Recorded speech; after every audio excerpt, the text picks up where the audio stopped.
السلام علیکم ورحمۃ اللہ وبرکاتہ۔ الحمد لولیہ والصلاۃ علی نبیہ صلی اللہ تعالی علیہ وسلم۔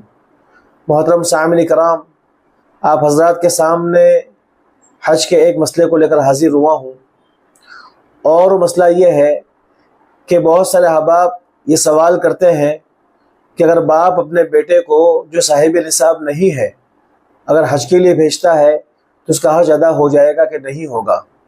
اگر ادا نہیں ہوتا ہے تو اس صورت میں اسے پراپرٹی کا مالک بنانا ضروری ہے کہ نہیں ہے؟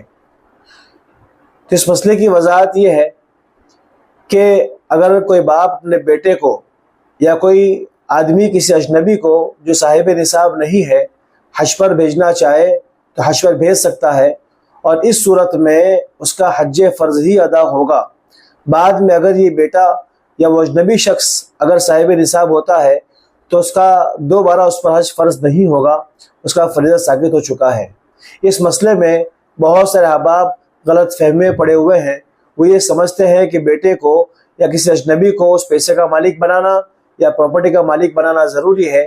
یہ مسئلہ غلط لوگوں میں چل پڑا ہے، اور اس کی وجہ سے بہت ساروں کو نقصان بھی ہوا ہے۔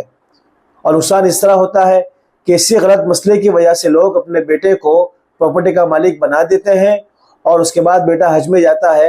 اس دوران اگر باپ کا انتقال ہو جاتا ہے یا وہاں سے آنے کے بعد بیٹا مکر جائے کہ میں اس پراپرٹی کو باپ کے نام پر نہیں کروں گا، ایسے مسئلے لوگوں میں پیدا ہوئے ہیں اور وقوع پذیر ہوئے ہیں کہ باپ مر گیا ہے اور بعد میں بیٹا کہتا ہے کہ میرے نام پر باپ کر چکا ہے، اب میں یہ کسی کو نہیں دوں گا، اور وہ مالک بن جاتا ہے۔